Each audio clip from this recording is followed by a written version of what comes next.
Hello and welcome to Take on Tech. This is your number one tech show, always keeping you up to date with all matters technology. Today, how about we talk about social media? The hashtag to use is Take on Tech at KBC Channel 1. Invite a friend and tell them to invite a friend. My name is Stephanie Ayieta.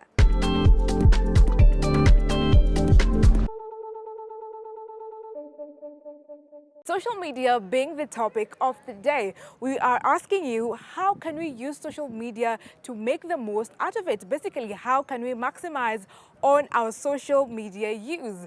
Talk to us using the hashtag again, Take on Tech at KBC Channel 1.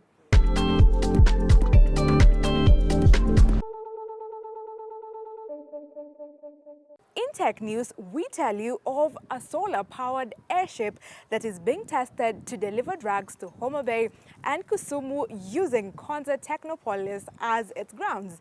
And internationally, we tell you of Threads, the new social media platforms being talked about in town by everyone, very similar to Twitter, but owned by Meta. What are some of the new features that are being incorporated into the platform? We have this and much more in our Tech News Roundup.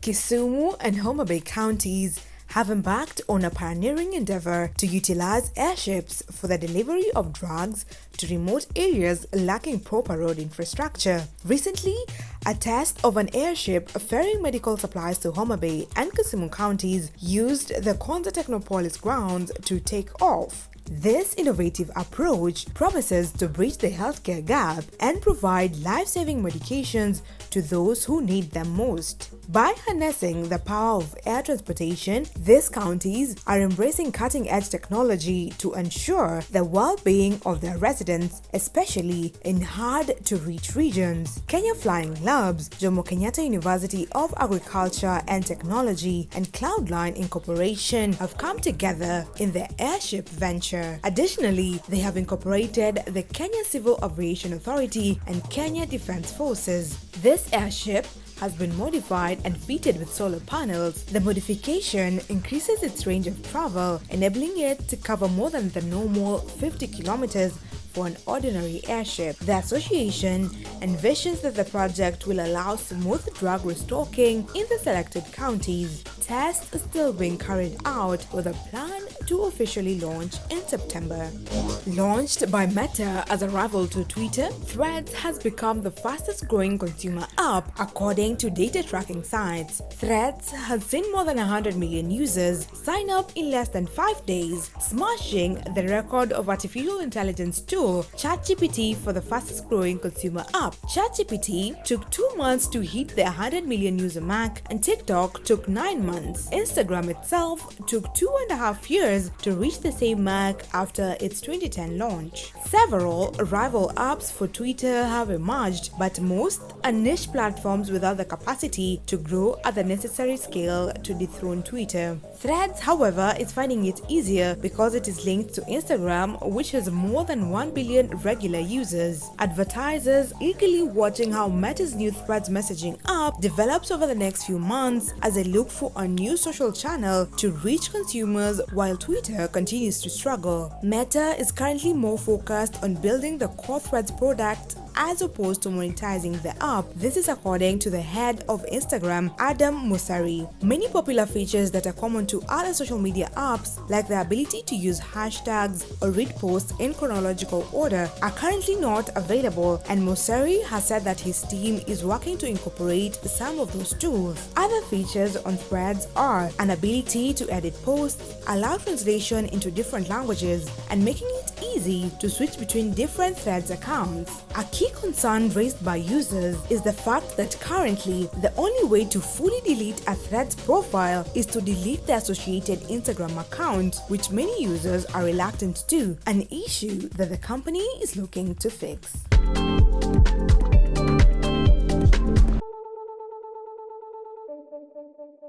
In our Tech of the Week feature today, we want to take a look at AI, a disruptive technology which has altered so many things, both positively and negatively. But today we want to take a look at inclusivity, how it has promoted diversity, and some countries, how they're using it to help people with disabilities. Here is our Tech of the Week.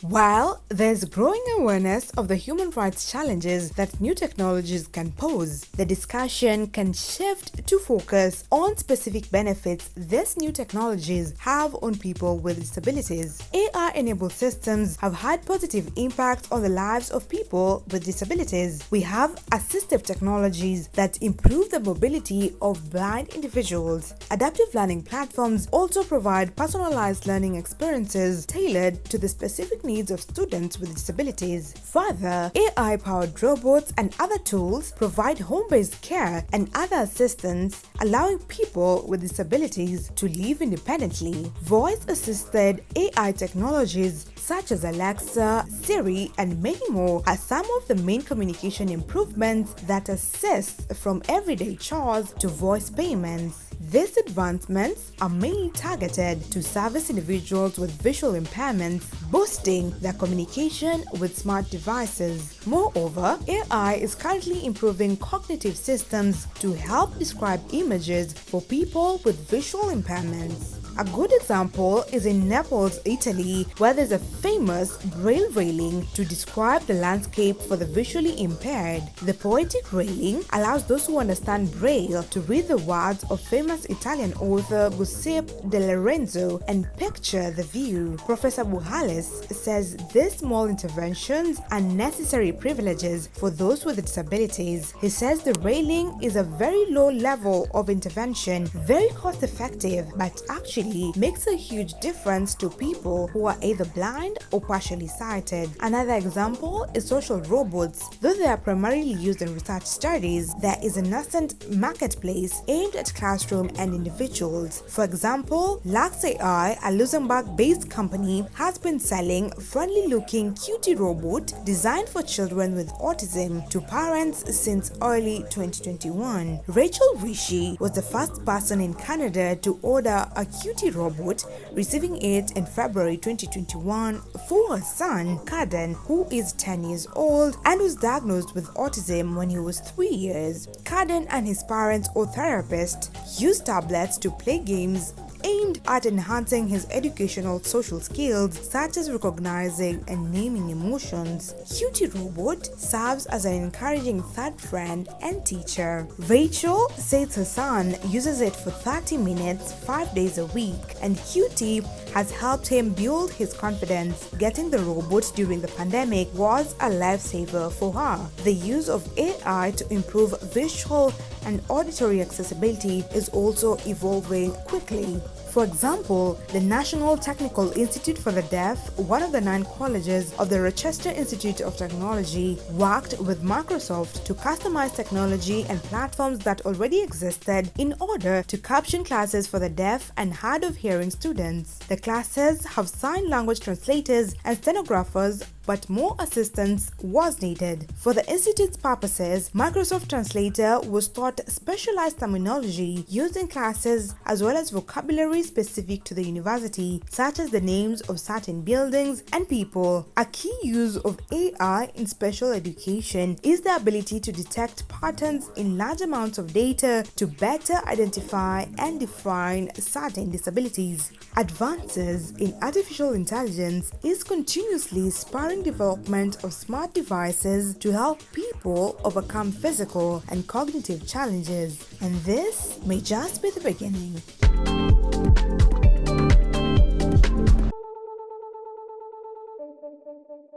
On today's Tech Talk, Grace Githaiga will be holding down a conversation on understanding how social media works. And for this conversation, she is joined by a communication officer at Siasa Place who goes by the name Daisy Chepkoech. Let's listen in. Come to the interview section of Tech on Tech, a weekly program that brings you technological concepts and debates and breaks them down in an untech way. Now, social media has become quite prevalent. so many people have decided that they want to be on social media, there's more uptake, especially facilitated by the adoption of mobile phones. But what is social media? What does it help us in our lives? In today's interview section, we are talking to Daisy Chepkoech. Daisy is the social media person at an organization called Siasa, please. She will break down the topic of social media. My name is Daisy Chepkoech. I work for an organization called Siasa Place.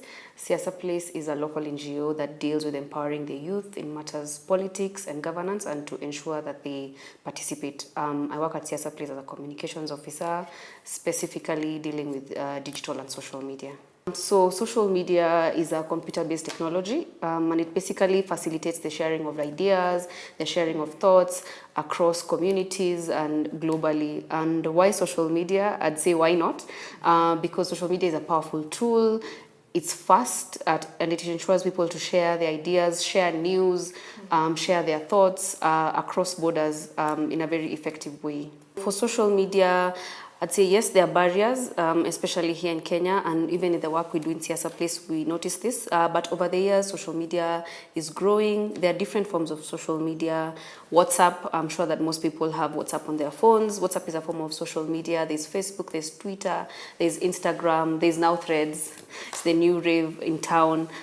So basically how social media works is that you get an account, either as an organization, as an individual, you get to upload information, you get to upload news. So for us as social media, and we deal in politics, what we do is we are able to share news that affects the youth, opportunities that is out there for the youth, and even the gaps.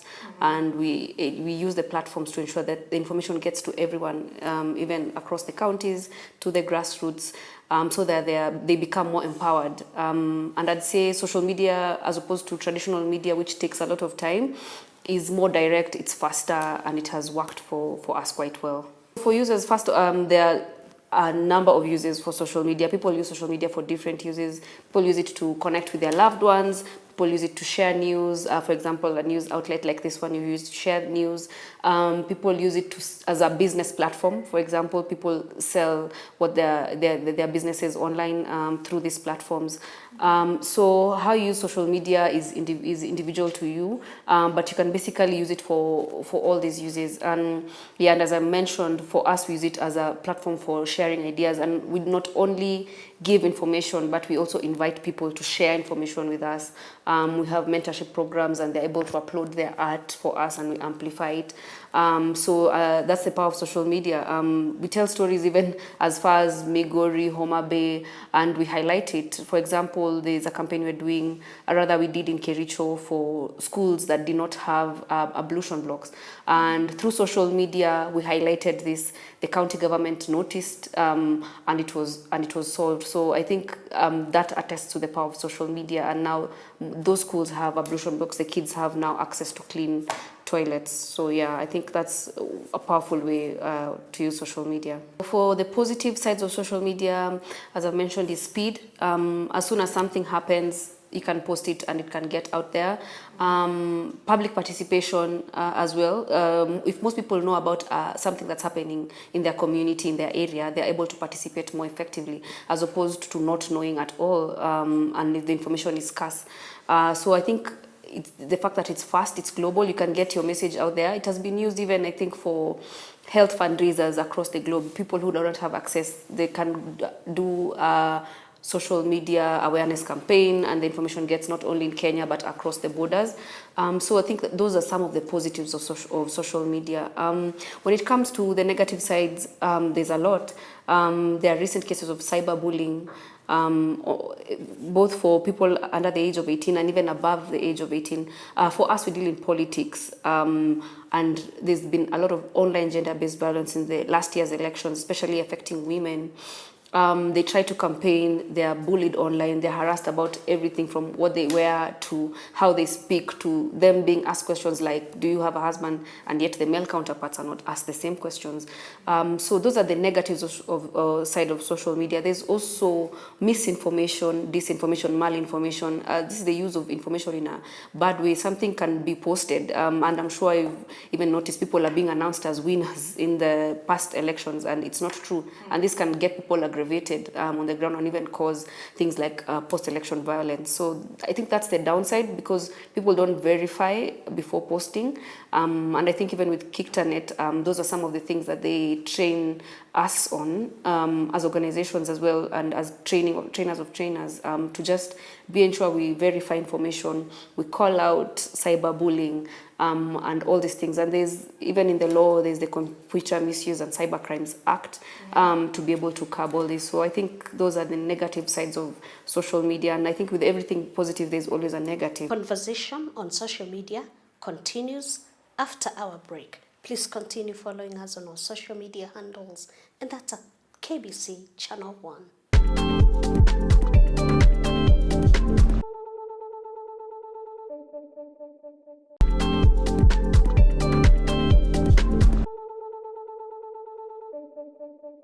Come back to the interview section of Take on Tech, and today's interview section, we are talking about social media with Daisy Chepkoech. The interview continues. The right amount of time is dependent on the individual. For example, if I handle social media and we're at a high pressure moment, maybe before elections, I'll end up spending a lot of time on social media.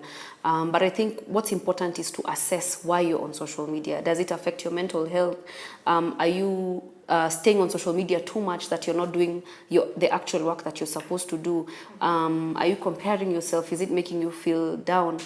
So it's just a measure of all these things, and self-assessing and knowing what right amount of, and I think there's even apps that you can use on your phone, and at the end of the week tells you this week you've been on this Instagram for this number of hours, or TikTok. TikTok is one platform that you can be on and on and on. So it's important to self-assess and see, am I even the content that I'm accessing, is it content that is enriching? Is it something that's positive, that's impacting me positively, or is it something that increases my anxiety, for example?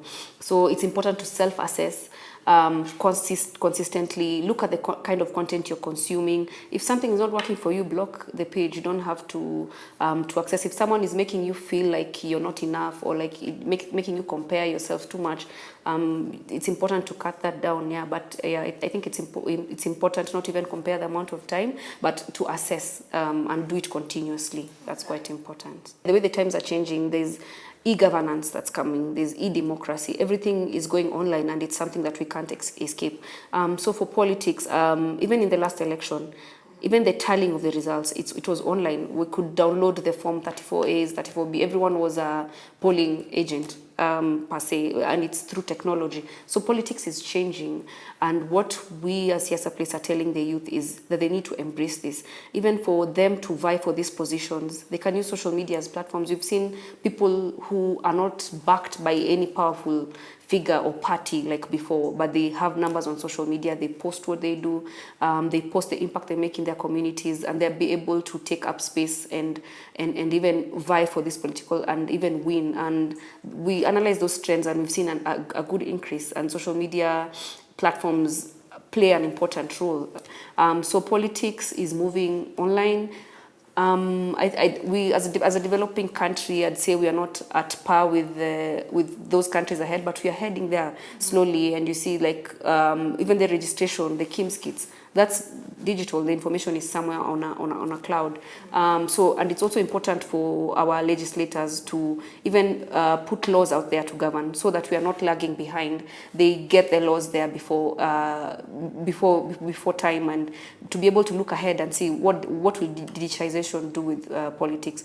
And even with this current government, we've seen they've relaunched the Gavam Kononi. Now we can access over, I think, 2,500 services online. That's the power of digital, and I think that's where we're heading. So it's really something to look at. The future is digital, I'd say, and every day something new. As I mentioned, Threads was there, and it hit I don't know how many users in such a short time, and we can't run away from this. So I'd say let's embrace the future. There's now even AI. There's AI tools like ChatGPT. So I think that's the future. So I think for us it's just to embrace it, and even to have laws that govern the people who take care of the content, for example, that we consume, the content moderators, everyone in that space. And that's something that even as Siasa Place we are really keen on, just to ensure that the whole infrastructure is well governed and that there's no one falling off the bandwagon. Yeah, so I'd say the future is digital. So my take is on social media. Let's be careful with the content that we interact with. Let's verify information and let's share important information out there with the people around us, because social media is a really powerful tool, and let's use it for good. That's it from our interview section of Take on Tech, where we spoke with DC Chepkoech, who works for Siasa Place, and she spoke to us about social media. And until next week, my name is Grace Githaiga. Keep watching.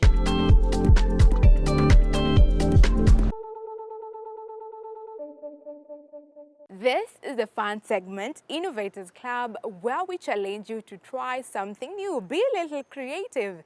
We have a special DIY just for you to try at home, and then let us know how it goes. Give us the feedback at KBC Channel 1 using the hashtag #TakeOnTech.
This is where we draw the curtains on today's show, but it's always a pleasure having your company. Let's continue the conversation on our social media handles at KBC Channel 1 using the hashtag #TakeOnTech.